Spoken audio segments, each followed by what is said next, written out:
할렐루야, 반갑습니다. 거룩한 주일 함께 예배드림에 감사드립니다.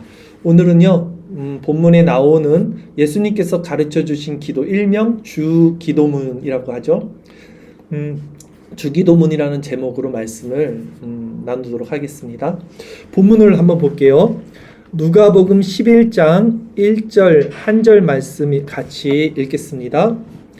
예수께서 한 곳에서 기도하시고 마치심에 제자 중 하나가 여짜오되 주여, 요한이 자기 제자들에게 기도를 가르친 것과 같이 우리에게도 가르쳐 주옵소서. 예수님의 제자 중 한 명이 예수님께 기도에 대해서 가르쳐 달라고 했어요. 이 제자가 누군지는 불분명합니다. 12제자든지 70인의 제자든지 누군지는 몰라요. 어쨌든 예수님께서 이 응답을 하셨습니다. 그리고 기도의 핵심 내용을 담고 있는 그 주기도문에 대해서 가르쳐 주시죠. 본문 누가복음 1장 2절 마지막 4절까지 말씀 우리 다시 한번 읽도록 하겠습니다. 주님이 가르쳐 주신 기도 읽겠습니다. 예수께서 이르시되 너희는 기도할 때에 이렇게 하라. 아버지여, 이름이 거룩히 여김을 받으시오며 나라가 임하시오며 우리에게 날마다 일용할 양식을 주시옵고 우리가 우리에게 죄 지은 모든 사람을 용서하오니 우리 죄도 사하여 주시옵고 우리를 시험에 들게 하지 마시옵소서 하라. 아멘. 자, 사실 이 기도문은요, 예수님께서 오늘 본문을 통해서 처음 가르쳐 주신 것은 아니었어요. 예수님 사역 초기 산상수훈에서 말씀을 이미 하셨어요. 마태복음에 보면 이 기도의 내용이 다시 한번 나옵니다. 우리 마태복음을 통해서 예수님이 오늘 말씀하신 주기도문 내용을 다시 한번 확인해 볼게요. 주일 설교 말씀 구절이 있습니다. 마태복음 6장 9절에서 13절까지 말씀 우리 같이 읽겠습니다. 그러므로 너희는 이렇게 기도하라. 하늘에 계신 우리 아버지여, 이름이 거룩히 여김을 받으시오며 나라가 임하시오며 뜻이 하늘에서 이루어진 것 같이 땅에서도 이루어지이다. 오늘 우리에게 일용할 양식을 주시옵고 우리가 우리에게 죄 지은 자를 사하여 준 것 같이 우리 죄를 사하여 주시옵고 우리를 시험에 들게 하지 마시옵고 다만 악에서 구하시옵소서. 나라와 권세와 영광이 아버지께 영원히 있사옵나이다. 아멘. 예수님께서 주기도문을 이미 가르쳐 주셨고 오늘 본문은 다시 한번 복습하는 것입니다. 다시 한번 정리해서 다시 한번 제자들에게 기도문에 대해서 알려주시는 내용입니다. 예수님께서 가르쳐 주신 오늘 본문에 나오는 주기도문을요, 우리 세 구문으로 나눌 수 있을 것 같아요. 오늘은 이 세 구문으로 나눠서 각각 어떤 내용의 기도가 있는지, 그 기도의 의미가 무엇인지를 나눠드리고 또 그것을 우리 삶에 어떻게 기도 가운데 적용하는지까지 살펴보도록 하겠습니다. 첫 번째는요, 하나님을 향한 송영의 기도가 있습니다. 그리고 두 번째는요, 일용한 양식을 구하는 기도가 있었죠. 그리고 세 번째는 죄사함, 그리고 시험에 들지 않기를 구하는 기도. 이 세 가지 내용에 대해서 각각 살펴보도록 할 거예요. 먼저 첫 번째, 송영, 하나님께 드리는, 하나님의 이름에 영광을 드리는, 이름을 찬양하는 그 송영적 기도가 있어요. 본문을 다시 처음 볼게요. 오늘 본문 처음이죠. 누가복음 11장 2절 첫째 절 한 절 말씀 다시 한번 읽도록 하겠습니다. 예수께서 이르시되 너희는 기도할 때에 이렇게 하라. 아버지여, 이름이 거룩히 여김을 받으시오며 나라가 임하시오며. 이렇게 기도를 가르쳐 주셨어요. 송영이라는 말은요, 헬라어로 독솔로지라고 하는데요. 독사 플러스 로고스예요. 독사라는 것은 이제 헬라어로 영광, 그리고 로고스는 말씀이죠. 그래서 독솔로지, 이게 송영이란 뜻인데, 보통은 예배의 시작과 끝에 하나님을 찬양하는 것을 우리가 송영이라고 합니다. 그러나 기도도 마찬가지로 이런 기도 안에는 송영이 들어가야 해요. 왜냐하면 우리가 하나님께 기도를 이렇게 드릴 때 우리 마음이 거룩하고 영광스러운 감정에 이렇게 사로잡히죠. 그래서 하나님의 이름을 찬양하지 않고는 못 배기는 그런 심정이 돼요. 그래서 감격적인 마음 상태가 되기 때문에 그런 마음으로 올려드리는 기도가 바로 송영이 되는 거예요. 그래서 우리 기도도 처음과 끝에 이렇게 하나님께 영광, 시작도 하나님께 영광, 마지막도 하나님께 영광이 되는 기도가 되는 거죠. 쉽게 말해서 인간의 창조 목적이 바로 하나님을 영화롭게 하고 그분을 영원토록 즐거워하는 것이라고 우리는 알고 있습니다. 하나님은 자신의 백성들에게 찬송을 받기 위해서 우리를 창조하셨다고 성경에 기록하셨어요. 때문에 우리의 기도는 하나님의 이름을 찬양하는 송영, 이런 송영적 기도가 되어야 한다는 것을 예수님께서 가르쳐 주신 거죠. 주일 설교 말씀을 한번 볼게요. 이사야 43장 21절 한 절 말씀 우리 같이 읽겠습니다. 이 백성은 내가 나를 위하여 지었나니 나를 찬송하게 하려 함이니라. 아멘. 그렇죠? 그러니까 우리가 송영의 기도, 송영의 찬양, 또 송영의 예배, 이게 우리의 존재의 목적이라는 것입니다. 이렇듯 하나님을 찬송하는 것이 인간의 존재의 목적이지만 그런데 이것은 마치 우리가 어떤 왕에게 조공을 바치듯 하기 싫은 것을 그냥 율법적으로 행하는 어떤 수동적인 기도 행태가 되어서는 안 됩니다. 하나님과 하나가 되는 상태에서 드리는 아까 말씀드린 존재적 기쁨의 표현이자 하나님의 영광이 나의 영광과 합일되는 감격의 찬양이 돼야 되는 거예요. 이게 기도라는 것이죠. 이걸 가르쳐 주신 겁니다. 즉 우리가 하나님으로부터 오는 독솔로지 그 영광의 말씀의 은혜를 받게 되면 그분의 이름의 영광과 찬양만을 올려드리는 상태로 우리 마음이 온통 변할 수밖에 없는데요. 그것이 내 존재의 기쁨이 되는 기도, 그것이 아버지 이름이 거룩히 여김을 받으시오며 나라에 임하시라는 이 성령적 기도의 정의, 의미가 된다는 것이죠. 우리는 이런 기도를 드리는 겁니다. 두 번째, 하나님의 이름의 영광을 이렇게 성령적 기도를 올려드린 다음에 이어지는 예수님이 가르쳐 주시는 기도는 일용할 양식을 구하는 기도였어요. 본문 누가복음 11장 3절 한 절 말씀 다시 한번 읽도록 하겠습니다. 읽겠습니다. 우리에게 날마다 일용할 양식을 주시옵고 라고 예수님께서 기도를 가르쳐 주십니다. 그런데 우리가 이제 여기서 생각해 봐야 할 것이 뭐냐면 예수님께서 이 주기도문을 처음 가르쳐 주셨던 게 언제라 그랬죠? 산상수훈이었죠. 산상수훈에서 예수님이 말씀하실 때 이 주기도문을 가르쳐 주시기 바로 직전에 어떤 말씀을 하셨는지 한번 볼게요. 주일 설교 말씀 구절 마태복음 6장 7절에서 9절까지 말씀 같이 읽겠습니다. 또 기도할 때에 이방인과 같이 중언부언하지 말라. 그들은 말을 많이 하여야 들으실 줄 생각하느니라. 그러므로 그들을 본받지 말라. 구하기 전에 너에게 있어야 할 것을 하나님 너희 아버지께서 아시느니라. 그러므로 너희는 이렇게 기도하라. 하늘에 계신 우리 아버지여 이름이 거룩히 여김을 받으시오며 이렇게 쭉 나오는 거예요. 주기도문이 전에 뭐라 그랬냐면 하나님이 알고 있다 그랬어요. 우리가 무엇을 구할지. 그래서 중언부언 하지 말라라고 그랬어요. 자, 그런데 예수님은 왜 지금 오늘 이 주기도문을 통해서 일용할 양식을 구하라고 했을까요? 하나님이 이미 다 알고 있었다 그랬어요. 한 구절 더 살펴볼게요. 마태복음 6장 30절에서 34절까지 말씀입니다. 산상수훈에 나오는 말씀이죠. 같이 읽겠습니다. 오늘 있다가 내일 아궁이에 던져지는 들풀도 하나님이 이렇게 입히시거든. 하물며 너희일까 보냐. 믿음이 작은 자들아. 그러므로 염려하여 이르기를 무엇을 먹을까, 무엇을 마실까, 무엇을 입을까 하지 말라. 이는 다 이방인들이 구하는 것이라. 너희 하늘 아버지께서 이 모든 것이 너에게 있어야 할 줄을 아시느니라. 그런즉 너희는 먼저 그의 나라와 그의 의를 구하라. 그리하면 이 모든 것을 너희에게 더하시리라. 그러므로 내일 일을 위하여 염려하지 말라. 내일 일은 내일이 염려할 것이요 한 날의 괴로움은 그날로 족하니라. 아멘.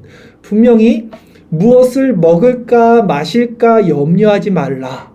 그것은 이방인들이 구하는 것이다 라고 말씀하셨던 예수님께서 왜 주기도문을 통해서는 일용할 양식을 구하라고 가르쳐 주셨을까요? 여기서 우리가 눈여겨볼 것이요, 주기도문에 나오는 일용할 양식 앞에 어떤 전치사가 하나 붙습니다. 오늘 본문을 다시 볼까요? 누가복음 11장 3절 말씀 우리 다시 한번 읽어보겠습니다. 우리에게 날마다 일용할 양식을 주시옵고. 아멘. 어떤 전치사가 붙습니까? 날마다라는 시간적 전치사가 붙어요.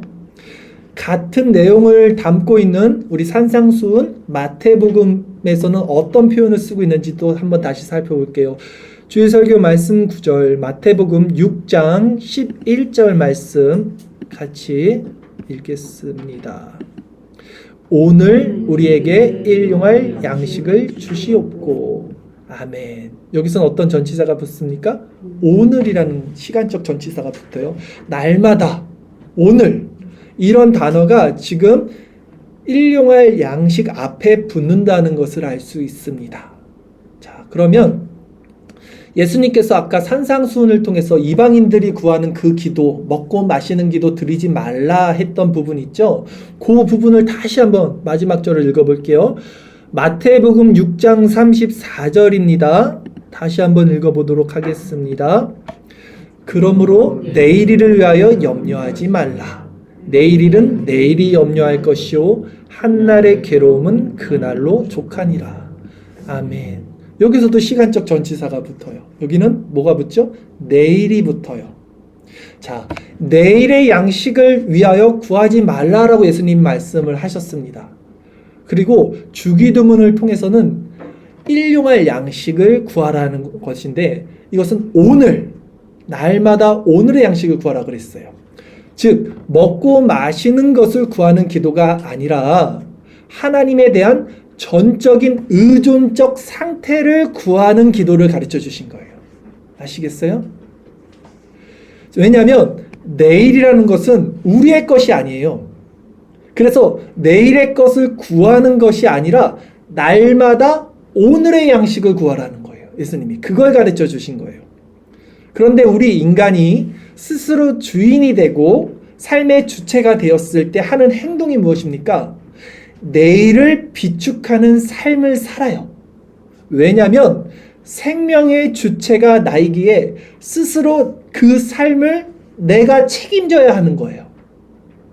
그러나 예수님은 내일을 위하여 비축하는, 그래서 스스로 주인이 된 그런 부자의 삶이 아니라 날마다 오늘 그리스도 안에서 우리 생명 대신 하나님 앞에 전적 의존적 상태로 살아야 한다는 것을 가르쳐 주시는 거예요. 기도를 통해서.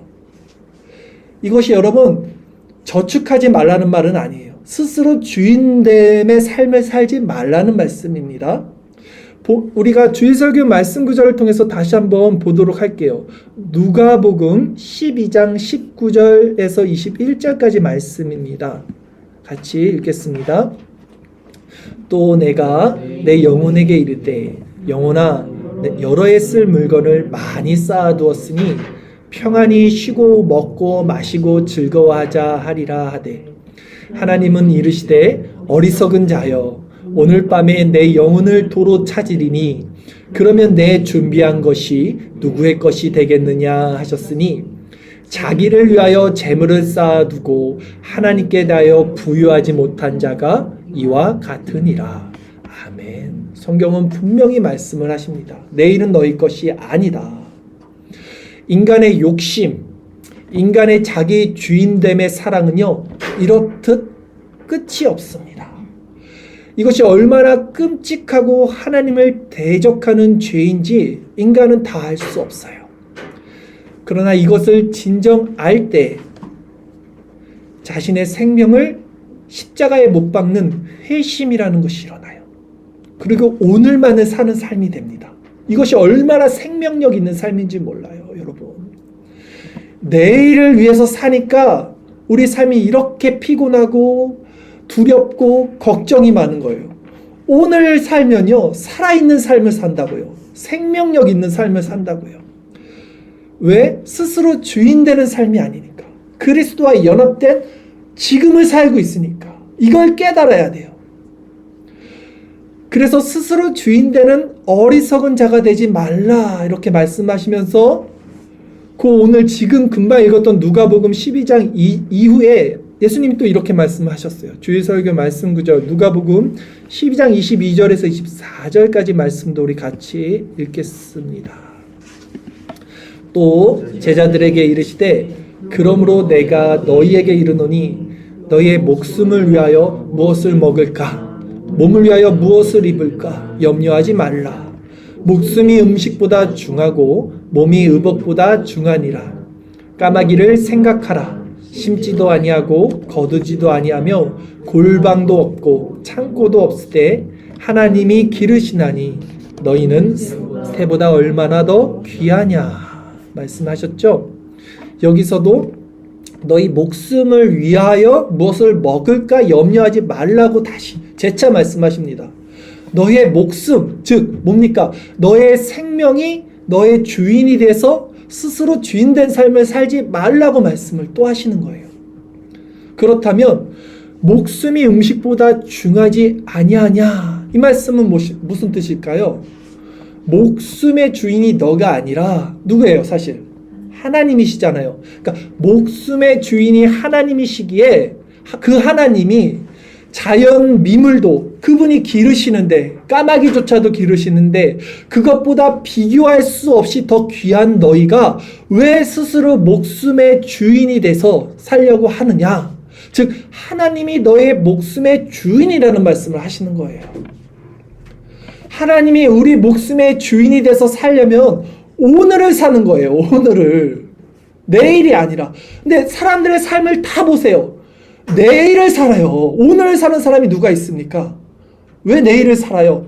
그 내일을 사는 마음의 깊은 원리를 보세요. 내가 나의 주인이에요. 그게 죄라고요, 여러분. 이 말씀을 누가 받을 수 있겠습니까? 거듭나거나 회심하지 않은 자들은 절대 받을 수 없어요, 이거. 왜? 뭔 소리야, 내가 살아야지. 떡이 나와 밥이 나와. 절대 받지 않겠죠. 자, 여러분, 이 자기 목숨이 자기 주인됨에 우리의 존재적인 죄가 있는 거예요. 그러니까 그거 구하지 말고 오늘의 일용할 양식, 즉 하나님이 주인되는 의존적 상태의 마음을 구하라는 것이 오늘 예수님께서 주기도문을 통해서 가르쳐 주신 오늘 우리에게 일용할 양식을 주시옵고라는 기도의 뜻이라는 거예요. 우리가 너무 많이 오해했죠? 양식을 주시옵고 자꾸 내가 먹고 살 거 아니라는 거예요. 먹고 살 거 구하지 말라라 그랬잖아요. 이방인들이 구하는 거. 예. 오늘 우리의 주인이 하나님을 구하라는 거예요. 이제 세 번째 기도에 대해서 살펴보도록 하겠습니다. 누가복음 11장 4절 말씀, 오늘 본문 마지막 절 말씀입니다. 같이 읽겠습니다. 우리가 우리에게 죄 지은 모든 사람을 용서하오니 우리 죄도 사하여 주시옵고 우리를 시험에 들게 하지 마시옵소서 하라. 아멘. 자, 우리 한번 정리해 볼까요? 첫 번째, 두 번째 기도. 기도 순서 첫 번째, 하나님의 이름에 영광을 올리는 속령적 기도라고 했어요. 두 번째는 뭐였죠? 일용할 양식, 하나님이 주인 되는 그 기도라고 그랬습니다. 세 번째 이 기도는요, 우리 죄를 용서하시고 시험에 들게 하지 마소서라는 기도였습니다. 청원의 기도죠. 근데 여기서도 이 세 번째 기도에도 전제 조건이 하나가 달려 있어요. 뭡니까? 우리가 우리에게 죄 지은 모든 사람을 용서한다는 전제에서 우리 죄를 사하시고 시험에 들게 하지 마소서라는 기도가 하나님께 올려지는 거예요. 그렇죠? 다시 한번 읽어볼까요? 누가복음 11장 4절 말씀 우리 같이 읽겠습니다. 우리가 우리에게 죄 지은 모든 사람을 용서하오니 우리 죄도 사하여 주시옵고 우리를 시험에 들게 하지 마시옵소서 하라. 아멘.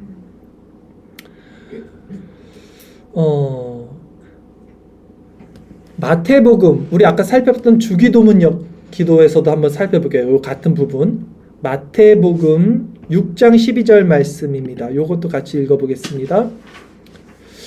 우리가 우리에게 죄 지은 자를 사하여 준 것 같이 우리 죄를 사하여 주시옵고. 아멘. 같죠? 전제 조건이 있습니다. 우리에게 죄 지은 사람, 모든 사람을 용서하는 것입니다. 즉 기도란 우리가 하나님과 마음이 합해져 있는 상태를 누리는 거예요. 이게 기도예요, 사실.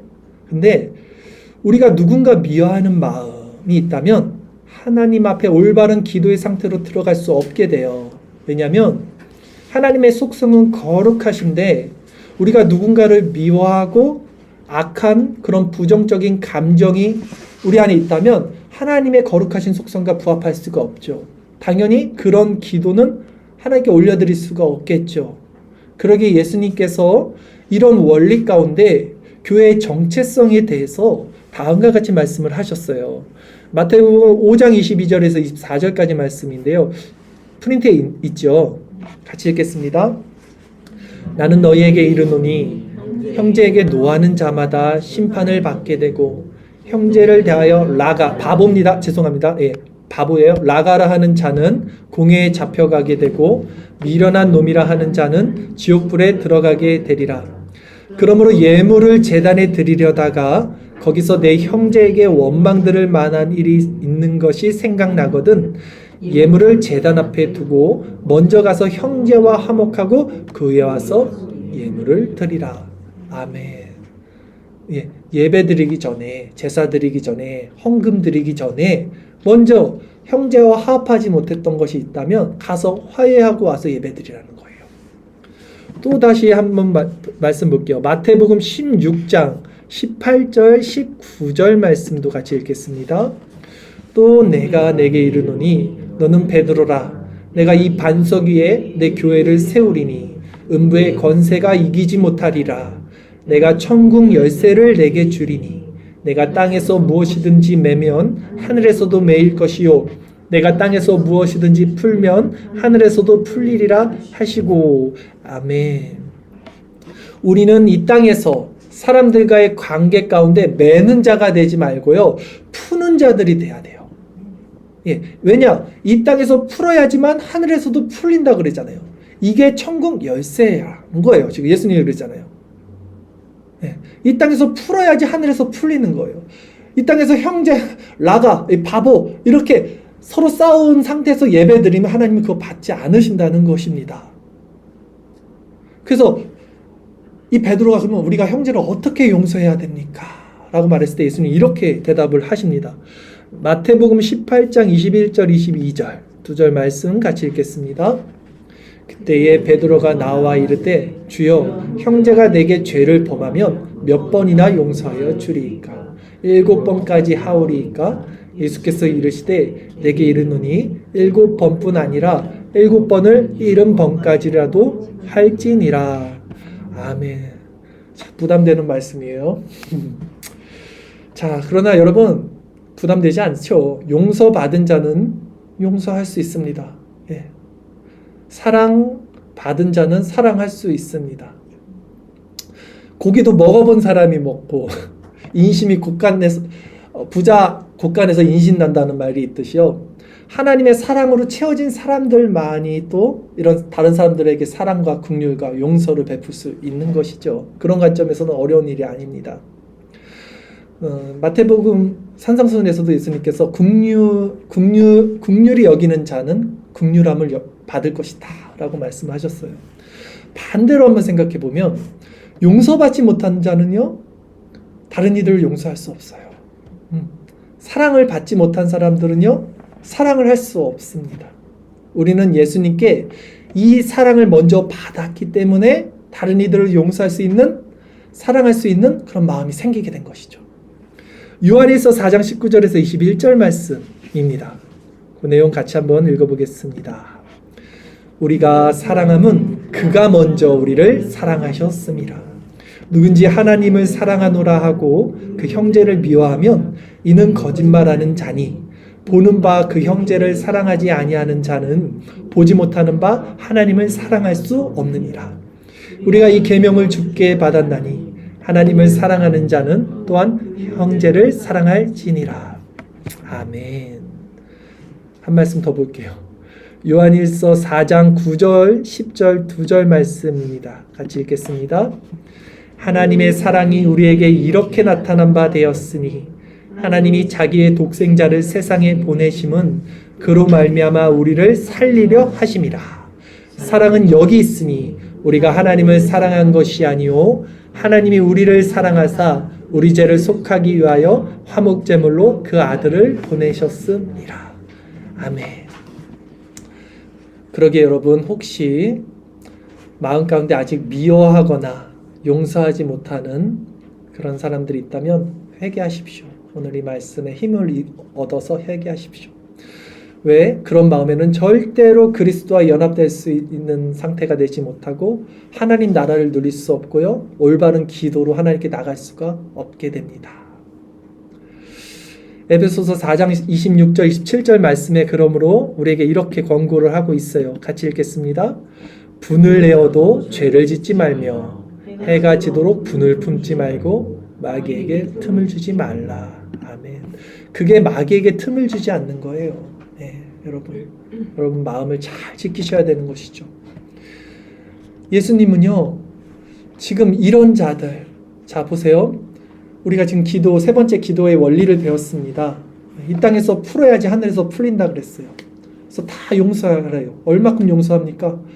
계속 완전히 용서해라. 예수님의 사랑만큼 너희도 용서해라 했어요. 근데 이게 돼요, 안 돼요? 잘 안 돼요. 될 때도 있지만 안 될 때도 많잖아요. 그쵸? 제가 금요일에도 말씀드렸지만 나에게 해코지 않은 사람까지 사랑하는 건 쉽지 않아요. 근데 예수님이 이제 그 원리를 가르쳐 주세요. 어떻게 사랑할 수 있는지, 그런 자들을, 원수를 악으로 악을 갚지 않고 어떻게 선으로 악을 이기며 사랑할 수 있는지. 예수님 이렇게 말씀하셨잖아요. 이게 뭡니까? 죄의 짐이에요. 결국 수고하고 무거운 짐 때문에 우리가 사랑하고 싶은데 사랑할 수가 없는 거예요. 예. 그런 자들에게 와서 배우라 그랬어요. 뭘 배웁니까? 온유하고 겸손한 마음. 자, 저 사람 정말 싫어 라는 겉사람의 마음이 올라올 때요, 그 사람을 바라보면 이 사랑이 생길 수가 없어요. 하나님의 사랑이. 예수님을 바라보시는 거예요. 이 사람 바라보는 게 아니에요. 예수님을 바라보고 배우는 거예요. 뭘 배웁니까? 온유하고 겸손한 마음을 계속 묵상하는 거예요. 그리스도. 그 마음으로 풍성하게 채워진 상태에서 이 사람을 다시 한번 바라보세요. 내 마음이 바뀌어져 있어요. 예수님이 이걸 배우라는 거예요. 누구에게? 수고하고 무거운 짐, 죄의 짐을 갖고 있는 사람들에게 이 마음을 배워서 사랑을 하라는 거예요. 절대 그 대상을 묵상하면서 사랑해야지 이게 사랑이 됩니까? 안 나와요. 예. 어둠에서 어떻게 어둠이 나오겠습니까? 빛 가운데 빛을 바라볼 때 우리 마음이 변화되는 거. 이 원리로 우리가 세 번째 기도를 풀면서 땅에서 푸는 거예요. 그래서 하늘에서 푸는 황금 열쇠를 교회가 가진 거예요, 여러분. 이 원리를 가지고 기도를 해야 된다는 것이죠. 자, 이것이 바로 우리에게 죄 지은 모든 사람을 용서하오니 우리 죄도 사하여 주시옵고 우리를 시험에 들게 하지 마옵소서라는 기도의 의미가 되는 것입니다. 이제 말씀을 정리하겠습니다. 오늘 우리는 예수님께서 가르쳐 주신 주기도문에 대해서 세 가지 구문을 나눠서 말씀을 배웠습니다. 첫 번째 뭐였습니까? 하나님의 이름에 대한 속령적 기도. 그것은 수동적이고 율법적인 기도가 아니라 우리 존재의 목적이요, 기쁨의 표현이 되는 기도였어요. 네. 그래서 우리가 기도할 때 처음과 끝에는 항상 이렇게 마무리가 돼야 돼요. 네. 자원하는 심령으로 너무 감사, 기쁨, 찬양이 하나님께 올려드려서 모든 것은 하나님께 영광입니다. 나는 사라지고 하나님만이 남는 기도가 돼야 돼요. 이게 속령적 기도를 예수님이 가르쳐 주신 거죠. 두 번째는 일용할 양식을 구하는 기도에 대해서 가르쳐 주셨습니다. 요것도 잘 이해를 하셨어야 돼요, 여러분. 일용할 양식이란 스스로 주인이 돼서 먹고 사는 문제를 구하는 것이 아니라 하나님 절대 의존적 존재로서의 상태를 구하는 기도예요. 오늘을 사는 기도예요. 오늘 살아있는 기도를 구하라는 것이었습니다.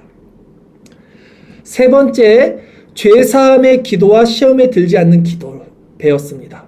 이 기도의 원리 역시 우리가 먼저 이 땅에서의 관계 가운데 묶이지 않고 풀고 용서하고 긍휼히 여길 때 하늘에서도 문제가 풀리며 우리 죄가 사해지고 우리를 시험에서 지켜주신다는 것인데, 이 마음은 오직 그리스도께 나가서 그분의 온유하고 겸손한 마음을 묵상해서 배울 때 가능하게 된 것이다 라는 것을 배웠습니다. 오늘 기도가 여러분 실질적으로 우리 삶에 적용이 되기를 바라요. 우리는 이제 기도를 할 때 오늘 예수님이 가르쳐 주신 이 기도의 원리에 따라 기도를 해야 될 것입니다. 특히 우리가 새벽마다 이제 기도를 드리는데, 이 하나님께 기도 드리는 시간은 참으로 큰 특권이자 유익이죠. 하나님과 교제하는 시간이죠. 온전히 우리가 그리스도 안에 있다면 오늘 예수님께서 가르쳐 주신 이 성령적 기도, 하나님 절대 의존적 일용할 양식을 구하는 기도, 또 모든 사람들을 용서하고 사랑하는 기도를 드릴 수밖에 없게 되겠죠. 그리고 이런 기도를 드릴 때 우리 마음이 어떻게 변하겠습니까? 천국으로 변할 거예요, 여러분. 그 일용할 양식으로 하루를 사는 그 힘을 공급받아야 되는 거예요. 언제? 새벽에 우리가 깨어서 이것을 구하는 거예요, 여러분. 먹고 사는 거 구하지 말라고 그러잖아요. 그거 다 어떻게 너네들의 필요한 거 다 안다는데 그런 거 구하지 말고. 이 기도가요, 마치 광야 이스라엘 백성들이 새벽마다 만나를 구해야 됐어요. 그렇죠? 마찬가지로 우리도 새벽마다 아침마다 하나님께 구할 때 이 일용할 양식, 이걸 공급받아야지 이 힘으로 하루를 살아갈 수 있는 거예요. 6시부터 7시까지 1시간 기도하는 게 길면 길고 짧으면 짧아요. 여러분들이 어떤 걸 하는지 모르지만 하나님 앞에 정직하게 정말 회개하는 기도부터 시작해서 그리스도를 구하는 기도, 일용할 양식을 구하는 기도, 하나님의 속력적 기도까지 완성이 되는 그런 기도를 이 1시간 안에 누리셔야 돼요. 반드시 이거를 매일매일 공급받으셔야 돼요. 아침마다. 그러면 우리의 삶이 완전히 변해질 거예요. 내일을 사는 게 아니라 여러분이 오늘 살아있는 생명력 있는 삶을 살게 될 거예요. 이런 기도의 유익을 통해서 우리 삶 가운데 하나님 사랑, 이웃 사랑이 실천되고 실현되어서 하나님의 영광이 나타나는 아름다운 성도가 되기를 바랍니다. 마지막으로 누가복음 22장 46절 한 절 말씀 우리 같이 읽겠습니다. 같이 읽겠습니다. 이르시되 어찌하여 자느냐, 시험에 들지 않게 일어나 기도하라 하시니라. 아멘. 기도드리겠습니다.